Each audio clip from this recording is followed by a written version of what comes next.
Hi everybody, welcome back to the channel. Um, if you're new here, my name's Saleem. I have transformed my life from being very negative to being very positive over a span of time. It's been a massive journey, and this channel is all about sharing that experience and learnings and being in a position where hopefully we can spread some positivity and break through all the darkness that seems to be out there in this existence we call the big wide world.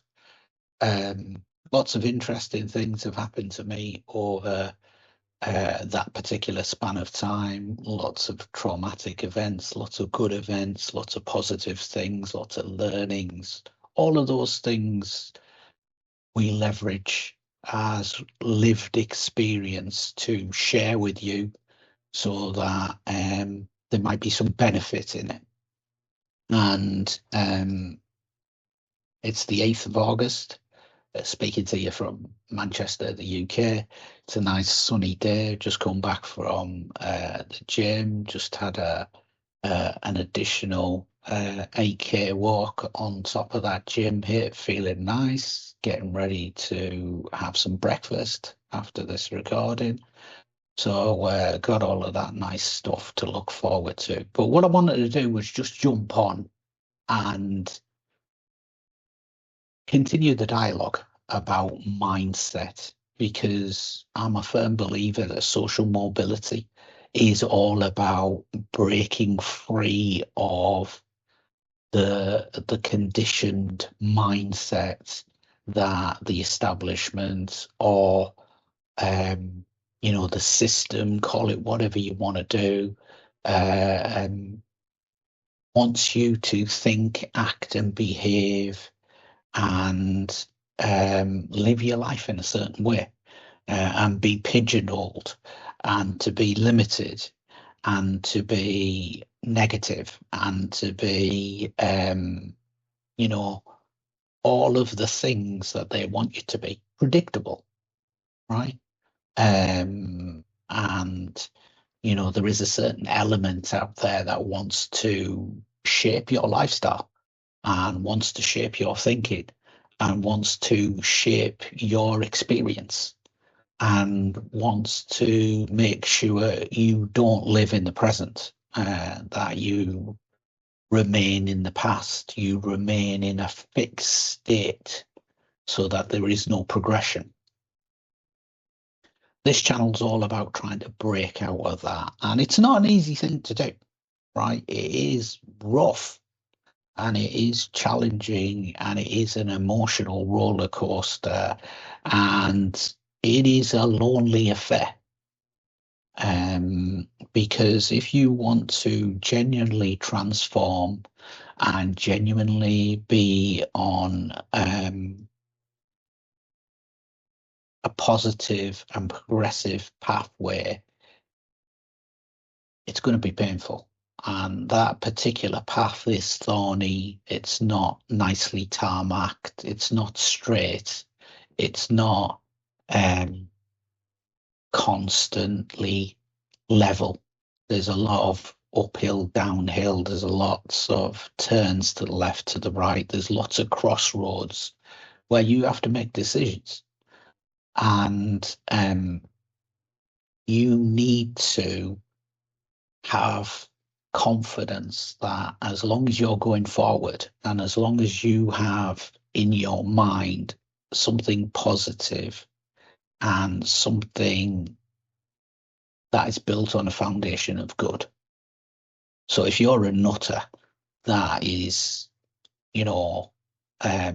thinking that the world is evil or that you are justified in being horrible to people or promoting negativity or hatred or whatever it might be, you've got a very parochial view on life, a very limited playbook of actions. People who are racist, people who are misogynist, people who just want to hate for no reason, and or people sometimes that think they're being clever by being funny and playful, and sometimes there's malicious intent behind the words that fall out of their mouth, the actions that they undertake. So this channel is all about just being aware, right? And being awake, right? Because if you're not awake, more fool you.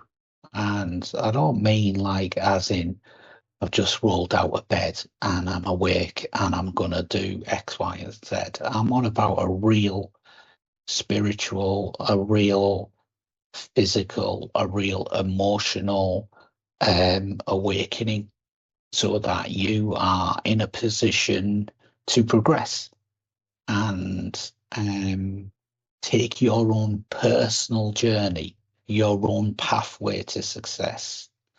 And we've covered this in a couple of other previous videos, what is success and things like that. And we can talk about that some more, absolutely. But, you know, I think that this transformational journey is tough because you're not just walking along the path.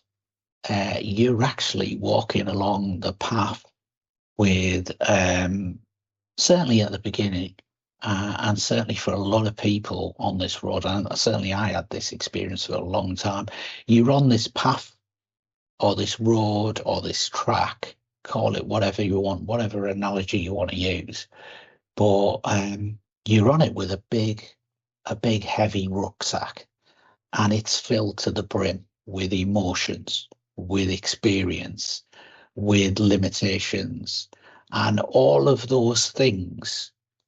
To genuinely progress, you have to learn how to unbuckle the rucksack and be able to take stuff out of it, right? Or be in a position where you can leave it behind, right?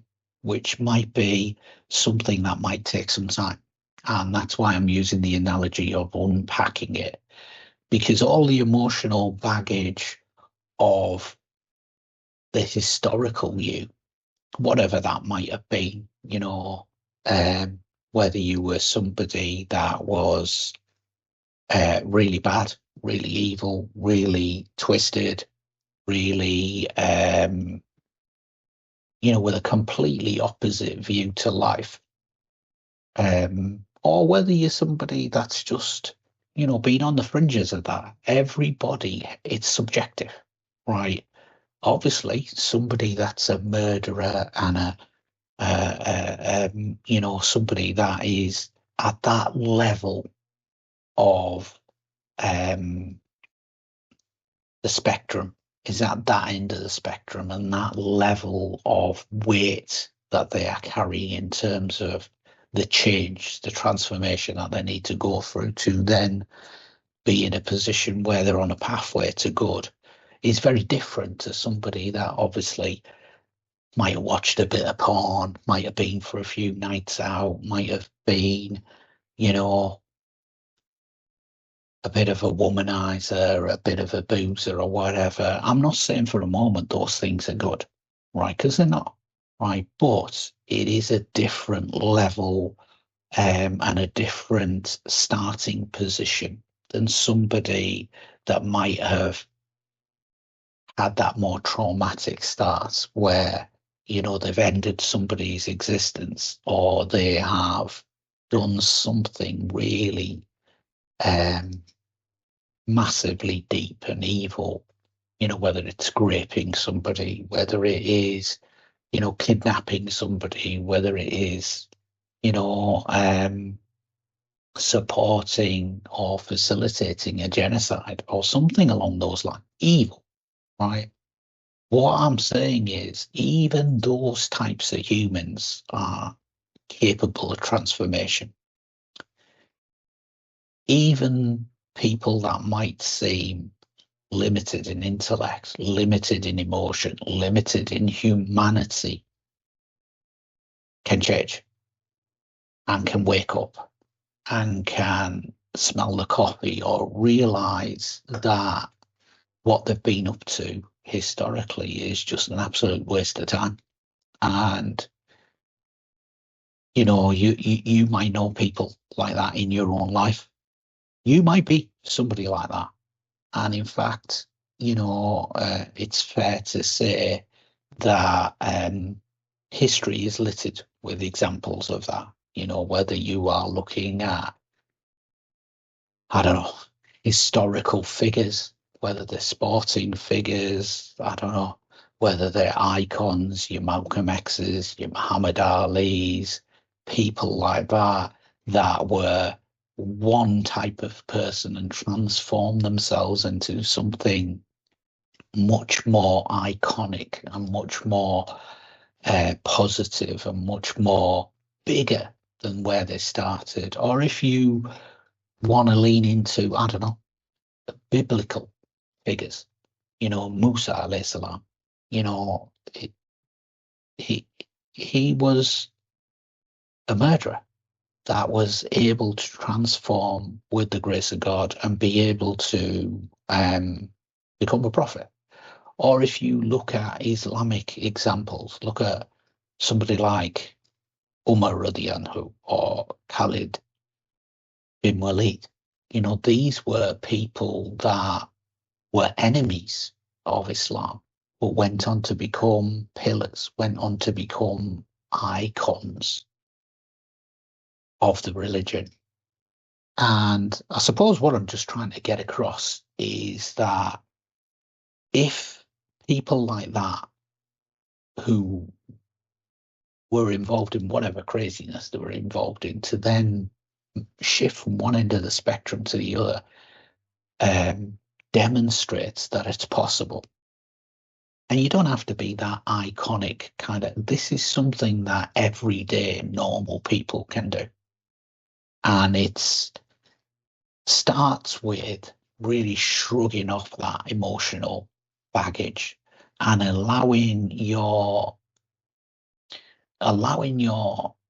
true essence to come to the fore, and being in a position where you can learn how to address and tackle your ego and understand why you need to get your ego under manners to progress, and be in a position where you can create a new future for yourself, create a new identity. Because I think here's the thing about transformation, it's all about change and being in a position to continually, progressively change for the good, right? So you need to have the change agent mindset. You need to believe that identity is not fixed, right? What you were 20 years ago is not what you are today, right? If you are, what a waste of 20 years. What an absolute waste of 20 years, right? If you're still doing the same dumbass stuff that you were doing 20, 25, 30, 10 years, 5 years ago, what a waste of time. And if you have been unable to progress in that period, you need to try and think about ways that you can resuscitate your soul and be in a position where you can, wake up and understand that even if you wake up and tomorrow is your last day, it's never too late. Right? You have an opportunity to understand what is your true essence, to understand what is your true purpose, to understand that your natural disposition is not hate, it's not negativity, it's not anger, it's not,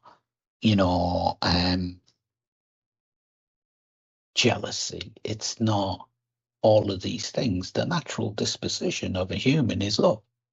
And All the rest of it, yeah, those emotions are easily triggered because the human is an emotional being, right? And our experiences then condition us to start to think that we have a certain identity, right? I'm just trying to think of an example to give it. I don't know. I'm mid-50s, right? So I've met lots of different types of people, and I suppose one of the interesting observations, particularly at this moment in time where there is so much nonsense out there, so much hatred, so much um, moronic thinking, and the rise of right-wing thinking, and a whole host of negativity going on.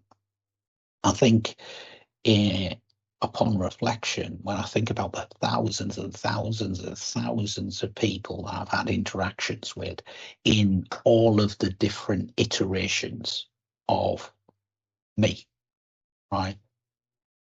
Because I've reinvented myself so many times, and you have, or certainly should I say, I have, um, had lots of different peer groups, for the want of a better description. And sometimes when you think back to those peer groups and you think about even not the immediate peer groups, but people that might have been part of that chapter of your life, or might have been part of that particular value chain within those people that were key characters within your story at that moment in time, whenever that might have been.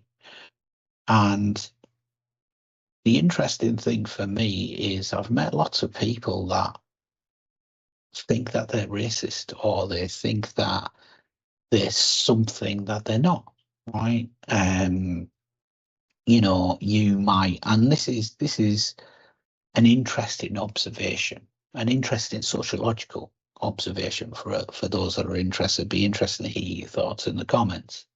Certainly, growing up in the 80s, and maybe I've said this before on other videos,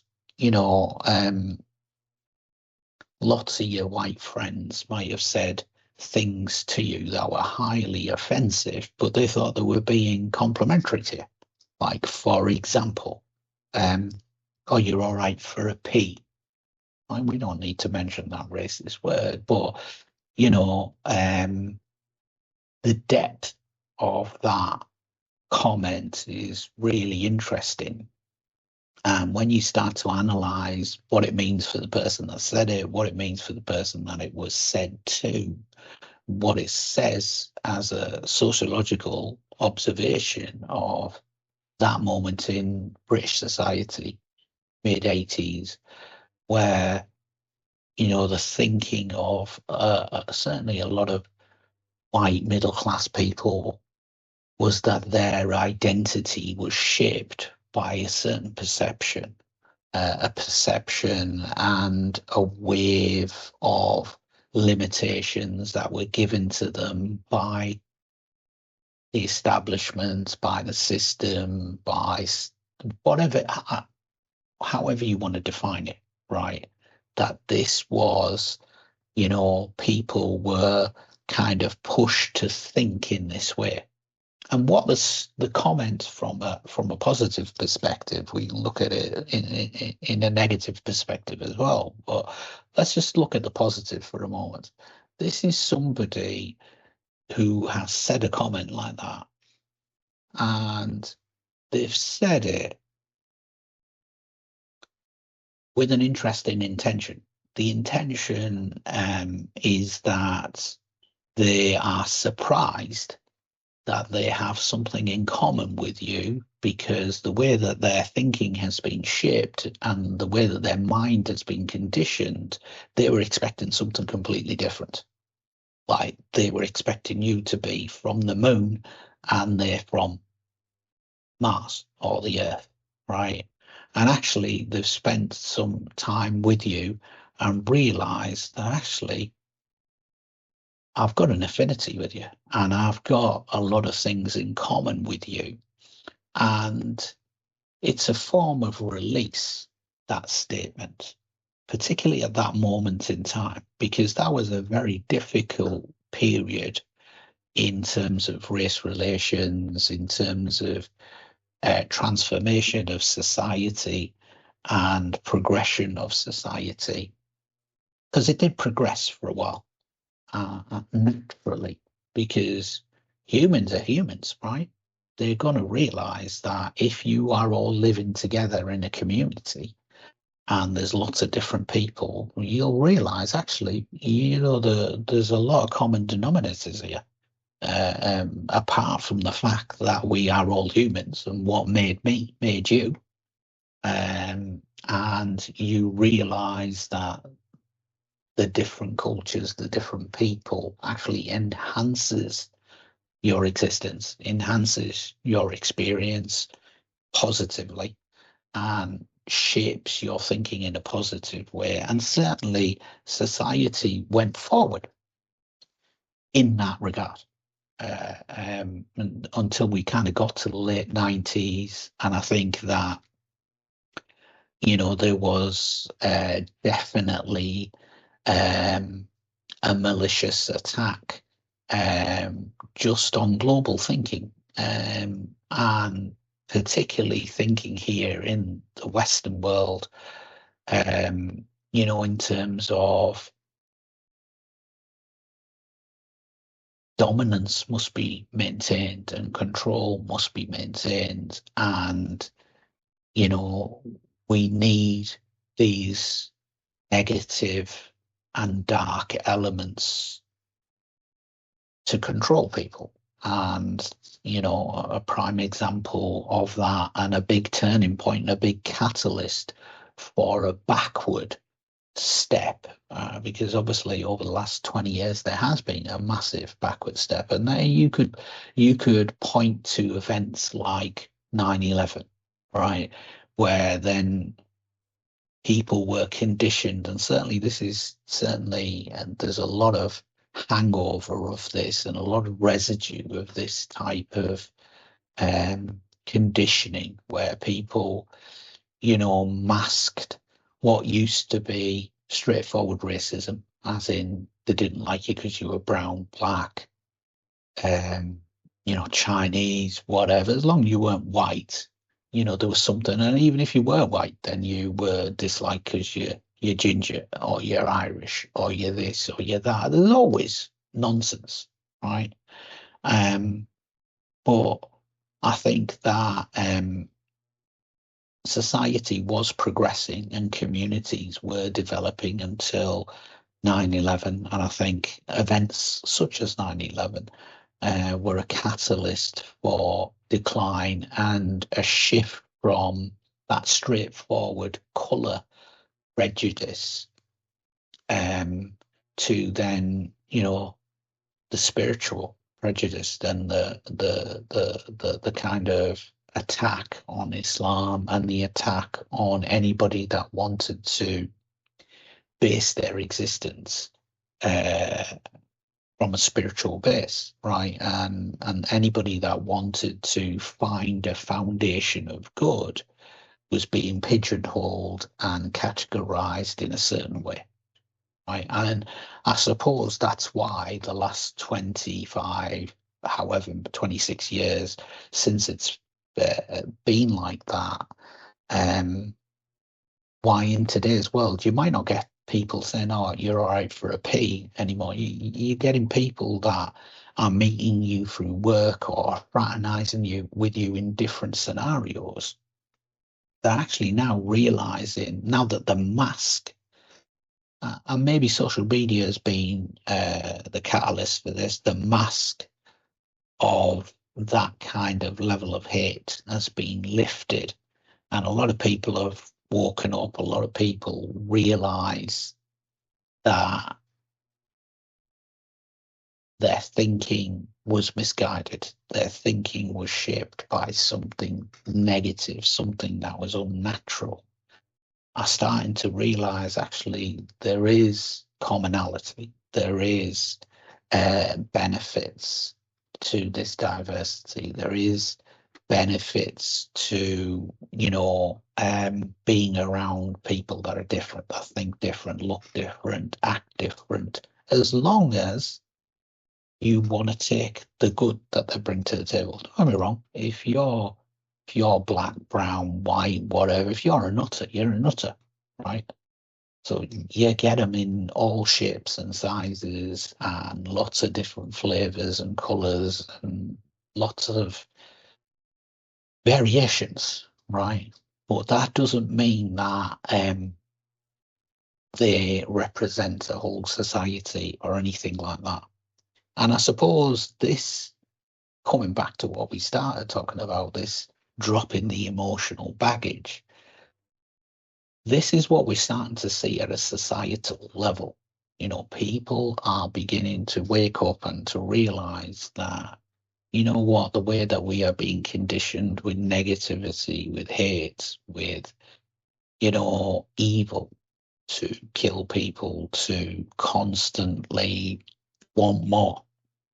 And just that, that capitalist premise of consumption, continual consumption, is now at the forefront of everybody's mind, insofar as you're seeing the impact of global warming, you're seeing the impact of hyper consumerism, all of the kind of stuff that's dumped around the world, the societies that are taking advantage of the countries that are held back. And I think that there's a number of events that have happened recently, whether it is the genocide in places like Palestine and Sudan and other parts of the world, or whether it is the recent defeat of Israel and the US by Iran, and what's gone on in the Middle East recently has changed things massively. And I think that even on that global stage, you're seeing how thinking can change, how even globally there is transformation of whether it is a political shift, whether it is a global economic shift, a power shift. There is a shift. And, this happens at lots of different levels. And certainly what we're talking about is that individual level. And being in a position where you acknowledge that you, as a responsible human being, as a grown up, as an entity, you have a certain task, a certain responsibility, a certain purpose to fulfill. And you've got to try and figure that out. And it's definitely not something negative, and it's definitely not shaped by what you were born into or what you were like 5 years ago, 2 months ago, or 20 months ago, or 20 years ago. Because as we've mentioned, identity is something that is fluid. Identity is something that is continually being developed as you progress and as you transform into something better and take yourself forward. And I think I'm seeing this in lots of different scenarios. I mean, a completely different place that I found this in was, I've recently watched the movie The Odyssey, right? The Christopher Nolan repurposing of the classic tale, the classic kind of Western tale that is one of the true classics of the end of the Trojan War and the journey back of Odysseus.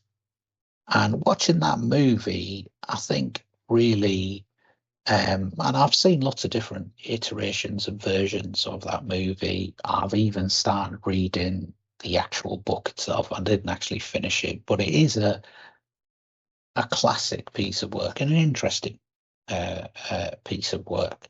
But this particular retelling, I think, was really poignant for me insofar as one of the final scenes, and a bit of a spoiler alert. I don't want to spoil it for anybody that hasn't seen the movie, but if you haven't, go watch it. It's good. It's an interesting movie, and it's a good movie, right? If you're not into movies, don't watch it. I'm not kind of saying that this is something good or bad to do, but if you're going to see it, it's worth a watch. And one of the final scenes is where Odysseus realizes why he has been on such a painful journey over such a long time, when he realizes the depth and the impact of what he actually did in Troy, the devious scheme that he hatched, that he put together under the guise of peace, under the guise of, listen, this is something else. And you know what? We're going home, right? And what he did is he realizes that it was an end of his humanity. It was an end of his honor. It was a black mark, a big stain upon those humans at that time, that they were able to take something that was to some extent honorable. You know, that the war supposedly had some kind of, you know, moral kind of backstory to it, insofar as somebody's wife went with somebody else, and there was an issue of honor at stake. And these two armies faced each other for a prolonged period. Many people lost their lives. And then, because of the stalemate, deception was formulated as a tactic of war. And I suppose that's the interesting observation of it, is that then, in my opinion, has shaped Western thinking, Western kind of philosophy, and I suppose maybe you can see fingerprints of that in the modern world, and how modern Western empires and Western thinking and Western war tactics and imperialism and society is shaped by deception, right? And almost to the point where it's okay. Let's just hoodwink people, whether we are, you know, going on a colonial imperialistic journey across the world, and, you know, imprisoning and raping and pillaging based upon not necessarily our military might, but our ability to deceive and our ability to cause disunity and split people, and, you know, divide and conquer. And even right up until the modern day, I mean, even if you look at what has recently happened in the Middle East, the amount of times that the Americans and the Israelis were trying, or 1 minute saying, come to the negotiation table and this is all about peace, and then literally within minutes of that being responsible for bombing campaigns and trying to catch their enemy, which is, in this case, has been Iran, unaware, and thinking that that is something honourable, that is something that you could look at and think, wow. And this comes back to this foundation of good that I've been talking about. If that is something that, at its core, you look at and you think, wow, that's an interesting tactic, and that kind of deception or that kind of fraud is how I want to roll, then you're a bit effed, really, right? And if you didn't realize that and you start to think about that, then you might be on the start of your journey. You might be in a position where you can transform, where you can move to a position of positivity, and that you can traverse this very difficult pathway, this very really deep emotional journey that you need to go on to understand what is your true essence, what is your new identity going forward. And there's nothing wrong with formulating a better identity for yourself, but having genuine good and starting your journey from that position rather than thinking it's good, right? Rather than thinking, yeah, I'm being clever and I'm doing this and I'm doing that and brilliant. Well, not really. When you look at those types of actions, and let's come back to talking about what did they actually do. In the Odyssey, how did they deceive the Trojans, the Greeks? They left a symbol of peace. And that symbol of peace, actually, when it was embraced by the Trojans, it was their downfall. They let their guard down and they were completely deceived. And that evil action of deception is something that certainly I would advocate is not something that we should look to replicate, or that we should hold up and say, isn't this wonderful, and isn't this something that as a society, as an ideology, we should be proud of, right? And that's why sometimes I find Western thinking limited, right? Because it's based upon things like that. Not all of it, right? Absolutely not all of it, because it can't be like that. But I'm just giving examples. And I'm not saying it's completely wrong. But what I'm saying is that we can all draw upon the positive things from all sides to take ourselves forward as a life form, as human beings. So I think I'm going to leave it there for today. I think it's been an interesting kind of discussion. I'd be interested to see what your thoughts are on all of that. And the key message from today's video is really identity is something that is fluid. And as long as you're on this positive journey, this positive pathway, don't let the historical identity or your emotional baggage hold you back or shape what you can be, because what you can be is unlimited. So that's the message that we want to get across today. Hope that resonates with you. Be interested to hear your thoughts. Be interested to hear from all the positive people as well as all the haters. No doubt there's a few out there. And yeah, I think we'll leave it there for today. So be cool, and we will see you in the next video.